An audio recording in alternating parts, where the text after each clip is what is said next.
Hey guys, I'm Kyoslicer. Today's review will be for the Wii accessory called the Wii Zapper. By now everyone knows about the Wii Zapper, but is it worth the money or is it another gimmicky attachment that just gets in the way? Well, let's take it out of the box and begin. The Wii Zapper is the sequel to the NES accessory called the Zapper, which was a light gun peripheral that allows players to delve into a more realistic gunning experience when playing games. Although, this accessory reminds me more of the Super Scope than the Zapper, if you know what I mean. Games like Duck Hunt and Hogan's Alley use this gun pretty well. Now you can relive that experience on a more modern day console. Putting the Zapper to use takes a little bit of time. It's not exactly instant. You have this little door on the handle you take off, then you take the nunchuck and place the holes on these little pegs and run the cord through this crevice. Make sure you snap this little clamp shut.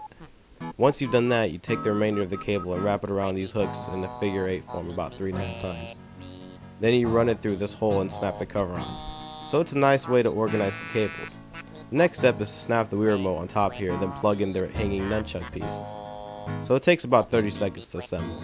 Not too bad. Everything fits together nicely. The Wii remote doesn't jiggle around and there are no moving parts. Although the nunchuck moves around from side to side during intense gameplay. It's not terribly bad though. Now you're ready to play.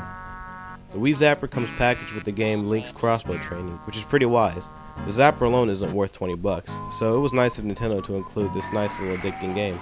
The game itself should only be worth about $10 to $15 value-wise, leaving the Zapper itself to be worth about 5 to 10 bucks, which isn't bad for a total package for only 20 bucks.